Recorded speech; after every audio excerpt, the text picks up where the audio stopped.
Hello, I'm Joyce Downing, Mayor of the City of Northglenn, and welcome to Northglenn Now, what's new in Northglenn. Today we have David Willett, who is our Public Works Director, and he's going to discuss the topic of water. As Director of Public Works, you oversee water, and it's a grave responsibility, I know. You oversee everything from obtaining it, to distributing it, to treating it, and returning it to the earth from wastewater. So I'm going to just kind of open it up to you, and first of all, tell us, where do we get our water? Great question, Mayor. Thank you for having me here today. I want to say, first of all, we got a very unique utility system, very complex, and we have tremendous staff that work on both of our plants, our water plant and our wastewater plant. The water comes from basically snow melt in the foothills and in the higher mountain elevations. It traverses down as it melts in the springtime through the Clear Creek drainage basin.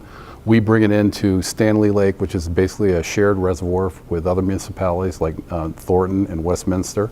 Also, the FRICO farmers use a portion of the lake too for irrigation. We bring it into that lake through two canal systems where that raw water comes in and it's stored there for use at our water plant. Can you, for everyone that's listening, tell us what is the FRICO farmers? FRICO is a Farmers Reservation Irrigation Company, and as municipalities acquire water rights, they are agricultural shares, and the farmers use that for irrigation. Those shares get transferred into municipal use at some point in time, but there's still agricultural shares out there, so FRICO is still part of the reservoir system. Okay, thank you. And we know that the water goes to the water treatment plant over on 112th, close to open spaces.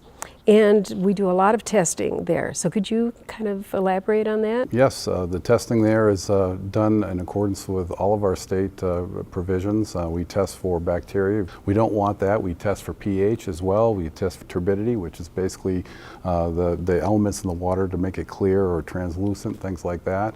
We test for metals and carbon and things like that. We do roughly tens of thousands of tests each year to meet our state requirements. I do have another question for you about the treatment plant. Is if we were interested in seeing it, can we schedule a tour, or do you have tours over there?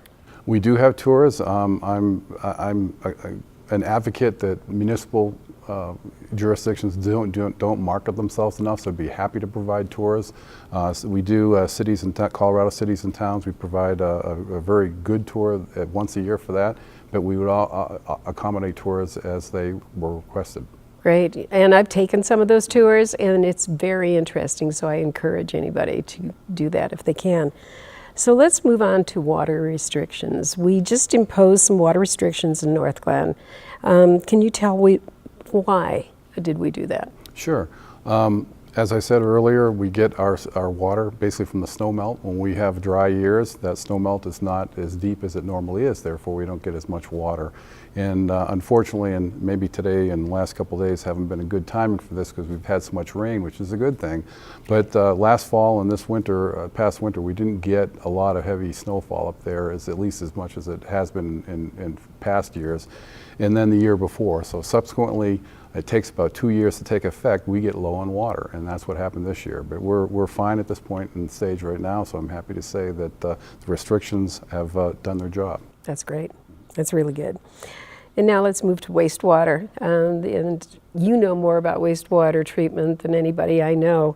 So can you tell us a little bit about what happens when it leaves our home? I know for us, you know, it's wastewater is from our laundry and flushing the toilets and that type of thing, but that's all we know about it. So can you tell us a little bit? This goes back to one of the earlier questions when I said Northglenn has a unique and complex system, because once it leaves Stanley Lake, the reservoir, it goes 7 miles, basically paralleling 112th Avenue to our plant. As you talked about, it gets into the distribution system and you use it in the households and businesses and things like that. Then you flush your toilet and that wastewater goes down to a lift station that takes all of our wastewater collectively and pumps it 9 miles up to our wastewater plant that's ironically up in Wells County. It's not even in Adams County where the city of Northglenn, the main body of the city, resides. So once it gets up there, that's where we treat it and release it back into the creek we took it out of, and it's clean water at that point. Okay. So tell me about the wastewater treatment plant. Now, what are we doing there?